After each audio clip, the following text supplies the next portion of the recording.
Құрметті менің тұрақты көрермендерім мен қонақтарым, бүгін кешке дәл қазір мен уақыт болмай жатса да өзімнің Түркияға сапарға шыққысы келіп отырған жиһанкез оқырмандарының бар екенін білемін. Солардың өтінішін жолға тастамай Турцияға арзан демалу жолдарын көрсететін видеомды жазғым келіп отыр. Яғни өткендегі саяхаттау туралы видеомнан кейін менен бір оқушым сұрап еді, қандай осы арзан гостиницаға жаттыңыз, сол гостиница қанша тұрады, сол туралы айтып кетпейсіз бе деп. Яғни мен сол гостиницамен таныстырамын қазір. Екіншісі, Стамбулға, Анталияға қалай арзан билет алу жолдары бар екенін соны көрсетемін. Көп созбайын деп ойладым, көп дайындалмай қояйын деп ойладым. Себебі бұйырса скоро халықаралық әуе жолдары ашылады. Ал халықаралық әуе жолдары ашылғанға дейін тым құрмағанда бір ай бұрын билеттерді алып, дайындалып алған жақсы. Әлі де осы видеодан кейін сұрақтарыңыз болса, түсінбей жатқан жерлеріңіз болса, маған сұрақ қоюларыңызға болады. Мен енді қолымнан келгенше өзімнің бар біліміме сүйеніп, оған жауап беруге тырысамын. Содан кейін барлық шығындарды есептеп, мына жолды есептеп, барлық жолдарды есептеп, осылай барған тиімді ме екен, әлде 210 мың теңгеге өткенде Гүлдара деген бір блогерді ұсынып едім ғой. 5 күнге 210 мың теңге Стамбулға барып демалған тиімді ме екен, өзіңізге қайсы тиімді, соны таңдап аласыз. Сонымен кеттік. Бірінші, біздің Стамбулға барып қыдырғанда тоқтаған қонақ үйімізді көрсетем. Оның аты Эстамбул еді. Жаңағы арзан қонақ үй дедім. Өткенде айттым сіздерге, постелі таза болса, ыстық су, суық су болса, сосын интернеті істеп тұрса, бізге сол жетерлікті болды деп, өйткені біз күні бойы қыдырып тек кешкі жақын жатуға ғана келдік. Сонымен, бұл гостиницаны біз қазір Booking.com деген сайттан іздеп көреміз. Мен өзім әдетте осы Booking.com-ды көп пайдаланам. Басқа да серверлер бар, гостиница қонақ үйлер іздейтін. Бірақ менің пайдаланатыным Booking.com болғандықтан кейін мен сіздерге Booking.com-нан көрсетемін. Тағы бір ескере кететін жағдай, Booking.com Түркияда жұмыс істемейді. Яғни біз баратын гостиницамызды Қазақстаннан тауып, резервировать етіп, тапсырыс беріп, жаңағы осы жерден сақадай сайғып бәрін дайындап беруіміз керекпіз. Сонымен, мына жерде Booking.com-ға жазамыз, кемер дегенде өшіп тастаймыз. Мына жерге Istanbul Hotel Istanbul деп жазам, Так, укажите направление деді, жаздым, енді не? Так, и іздік. Hotel Istanbul. Так. Istanbul Hotel деп жазылды. Так, 24-ші дата заезда 23-ші май деп тұр екен. Жоқ, біз шамамен июньнің 25-іне барамыз деп қояйық мысалы үшін да. Так, июньнің 25-інде барып, 24-інде шығамыз. Мен сіздерге примерно көрсетіп жатырмын, бір күннің қазір бағасын білеміз. 2 адам тоқтайды, бала болмайды, бір нөмір аламыз, 24-інде келіп, 25-інде кетеміз деп үлгі ретінде мен сіздерге мысал ретінде көрсетіп отырмын. Арғара кеттік. Найти дейміз. Іздеп жатыр. Так, Стамбул, міне, Hotel Istanbul дейді. Яғни, қараңыз, жаңа 24-ші июньнен 25-ші июньге дейін бір күнге мысал ретінде берген күнімізге на нашем сайте остался всего один такой вариант дейді. Бір ғана нөмір қалған. Бір ғана нөмір қалған. 8,8 балл берілген, 10 балдың ішінде потрясающий деп беріпті. Фатих деген районда Стамбулда орналасқан. Бұл Сұлтан Ахмет деген Стамбулдың ескі районы. Ал енді қызығын қараңыз. 6,777 теңге бір нөмірге. Ішінде 2 адам боласыз, яғни бұл бір нөмірге всего лишь 6,777 теңге болып тұр. Енді қазір осы Hotel Istanbul'ды басып қарайық. Не айтар екен? Сонымен міне, великолепное расположение дейді, шынымен де солай. Осы гостиницаға тоқтасаңыз, бұл гостиницадан жаңағы Топкапы, Айя София, Голубая мечеть деген Түркия, Стамбулдың атақты тарихи жерлеріне жаяу бара саласыз. Мен өзім жаяу жүрдім, сол білгеннен кейін айтып отырмын. Міне мынау бұл гостиницадан қарағандағы көрініс. Мынау көрініс. Так, ары қарай кеттік. Мына міне нөмірлері. Двухместный номер с одной кроватью дейді. Нөмірлері міне мынандай. Мына жерде 3 адам жатуға болады, мысалы үшін, достар, подружкалар барса. Міне, осындай нөмір, сондай қатты тозып тұрған жоқ. Әрине 6777-ге шикарный нөмір емес, бірақ мен білем, Алматыда, Астанада 6777 теңгеге дохлый бітіп тұрған, жаңағы туалеті сасып кеткен, пастелдері сұп-сұр болып кеткен страшный нөмірге барасыздар. Мынау мне сол гостиницадан көрініп тұрған тарихи орындар. Мынау мне нөмірлердің іші. Өзіңізде Booking.com'нан тауып асықпай қарап аласыз ғой, мен сіздерге тек түсінік беру ретінде ғана айтып жатырмын. Міне осындай нөмір, ванный, санузел бәрі нормальный. Вот осындай гостиница. Неме дейді, міне, Голубая мечеть, собор Святой Софии, бла-бла-бла-бла-бла-бла, 1 километрден орналасқан, андай-мындай. Короче, в общем, осы орналасқан көшеде сондай әдемі, өзіндік бір аутентичный несі бар, жаңағы настроениесі бар. И бастысы жаңағы тарихи орындарға жақын. Енді, және 6777 бір түнге ол өте арзан, өзіңіз қараңыз. Міне, недавно ғана бір адам барып көріпті, Ақтаудан, Қазақстаннан. Расположение идеальное дейді, қонақтардың қалдырған жаңағы несі отзывтары, пікірлері. От центра Султан Ахмета и от станции трамвая минут 5-10.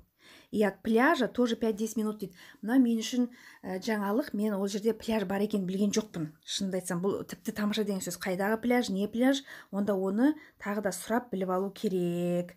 В августе, в конце августа море теплое дейді. Персонал хороший, приветливый дейді. Бұл жерде Рауф деген не бар, жаңа совладелец, ол орыс тілін сөйлейді. Орыс тілінде сөйлейді. Міне осындай гостиница ары қарай енді осы Booking.com'нан немесе кез келген қонақ үйлерге тапсырыс беретін, соларды резервировать ететін сайтқа кіріп, ары қарай әдеттегі процедура бойынша тапсырысыңызды аласыз, карточкаңызды жазасыз деген сияқты. Мысалы үшін бюджетный двухместный номер с 2 отдельными кроватями дейді. 6077 теңге забронировать дегенге басайық. Ары қарай не болды? Вы выбрали последний вариант. Так, қандай нөмір екен, міне қарайық. Так, сурет жоқ па? Сурет шығарған жоқ, жаңа болды ғой, суретін көрсеттім. Следующий шаг дейді, следующий шаг. Аты жөніңізден кіресіз, кредитный карточкаңыздың нөмірінен кіресіз, бла-бла-бла, солай толтыра бересіз. Міне, біз тоқтаған, нақты өзім тоқтаған гостиницаны сізге көрсетіп отырмын. Бұл бір. Екіншіден, Стамбулға қандай арзан билет алуға болады? Стамбулға өзіңіз білетіндей Air Астана ұшады, Turkish Airlines ұшады, одан кейін Pegasus деген ұшады, сайты мынандай web.flypgs.com деген емне. Енді осы жерден ең бірінші ашқанда түрікше тұрады бәрі. Сіз түрікше білсеңіз, түрікше толтыра беруіңізге болады. Егер түрікше білмесеңіз, онда мына жерге келесіз, міне, мына Pegasus деп жазылып тұр ғой. Мына неге қатып қалды? Так. Мына жерде тіл деген болып еді, мен сол тілге ауыстырып едім жаңа, ё-моё. Так.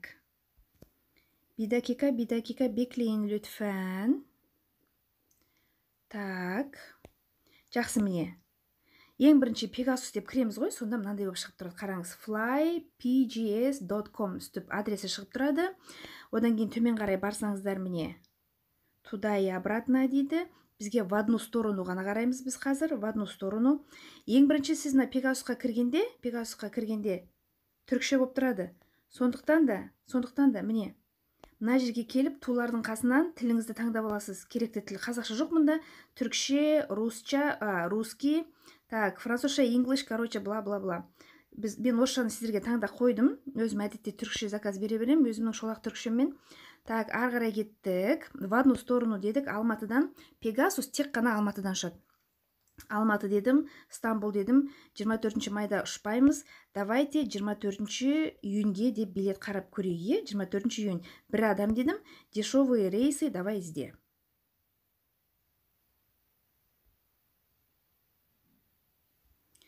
Так, сонымен. What? Интернет соединение отсутствует, повторите попытку позднее. Ну, давай. Міне шықты.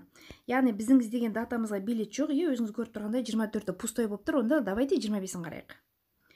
Қараңыздар, 25-інде Алматыдан Сабиха Gökçen, бұл Стамбулдағы Сабиха Gökçen деген аэропортқа тоқтайды. Стамбул деген аэропорт бар. Өте жаңағы ірі аэропорт, ал мынау соның қасында қосалқы аэропорт. Енді қараңыз, сағат таңғы 6:20-да ұшады екен, сағат 9:10-да Стамбулға келіп қонады екен. Сағат 06:20 дегеніміз Алматы уақыты, 9:10 дегеніміз Түркияның уақыты. Прямой рейс дейді, ешқандай пересадкасыз, өте жақсы. 25 июньде $148-де $49 екен. Домалақтап $150 деңізде, соны теңгеге қазір айырбастап санап алыңыз. Енді басып көрейік қандай екен. Бұның ішінде мынандай сюрприз тұр екен, қараңыз. Жаңағы $148-$150 билетті алсаңыз, Basic деген ол Basic деген бұл өте маңызды, осыған мән беріңіз. Бұнда тек 8 килограмм ғана қол жүгі беріледі. Өзіңізбен үлкен багаж чемодан алып жүре алмайсыз, соны есіңізге ұстаңыз.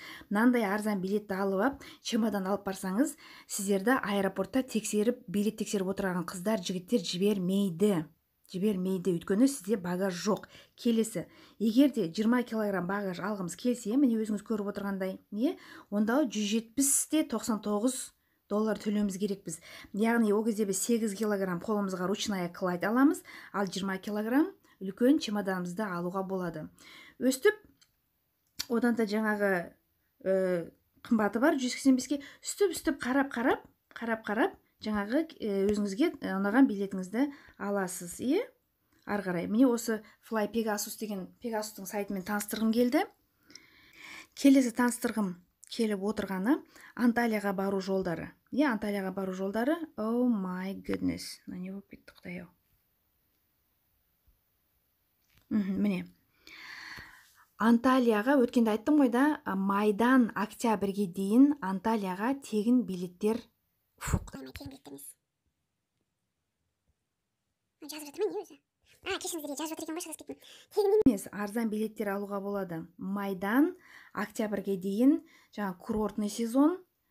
Сондықтан да тікелей тегін, құрсын, неге қайта тегін деп отырмын, кешіріңіздер.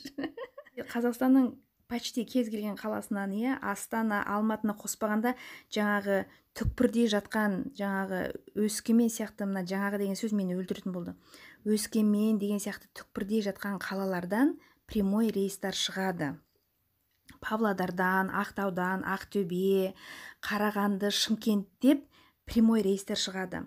Анталияға. Сол арзан билеттерді сататын қыздың аты міне Елена авиабилеты Анталия деп жазып қойдым өзіме. Нөмірі міне төмен жақта тұр. +90 552 242 1331. Осы нөмірді жазып алып, Еленаға: «Здравствуйте, Елена, пожалуйста, подключите меня в группу» деп жазсаңыз, ол сізді үлкен группаға қосып қояды. Сол группаға міне екіншісін көрсетіп отырмын сіздерге. Міне группаға қосады. Сол группаға әлсін сіздерге осындай сообщение келіп отырады. Қараңыз, мысалы үшін, мынау сентябрьдің 20-сы 2019 жылы Анталия Өскемен деген билет болған. 21.09.2019-ға ол бар жоғы 80 евро тұрған. 80 евро где-то бір 30 мың теңге шамасында. Осындай арзан билеттер сатылады. Міне бәрі жазылып тұр. Анталиядан Алматыға 22 сентябрьде 130 евроға сатылған билет предлагать етеді. Осындай күндер бар, арзан билет алыңыздар деп, осы Ленадан Анталияға арзан билет алуға болады. Енді мұндағы назар аударатын бір жайт, кешіріңіздер, сіздер Ленадан билет алғанда чемоданыңызды жинап, прямо на чеку дайын отыруыңыз керексіз. Себебі бір ай бұрын бұл кісі билет сатпайды. Бұл кісі өстіп не сообщениелер жіберіп тұрады сіздің WhatsApp-ыңызға. Осындай міне. Ұшатын күніңізге жақындаған сайын алсаңыз, соғұрлым арзан аласыз. Мысалы үшін, сіз 22 июньде ұшқыңыз келсе, 21 июньде арзан билет шығып қалуы мүмкін. Сол кезде сразу Ленаға WhatsApp-тан жазасыз. Міне, бүгін сізден сообщение келді, 21 июньге билет алғым келеді деп. Бір күн қалғанда алған билеттер арзанырақ болады. 3 күн Қалғандалған билеттер біраз қымбатырақ болады. Сондай, чемоданыңызды жинап, на чекі отырыңыз керексіз. Ертеңге ұшатын билет шыққанда осы лентаны аңдып отырып, осындай билеттерді, арзан билеттерді тауып алуға болады.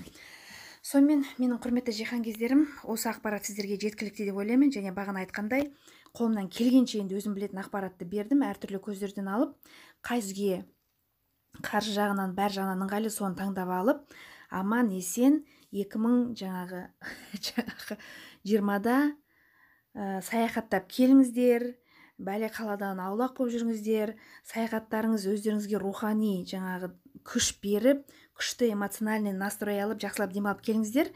Бір менің өтінішім, шынымен де осы менің рекомендациям сіздерге көмегі тиіп, осы менің айтқан жолдарымды пайдаланып, бір өміріңіз жеңілдеп, бір жақсы көмегі тиген болса, маған міндетті түрде хабарлаңыз. Маған міндетті түрде пікір ретінде қалдырыңыз.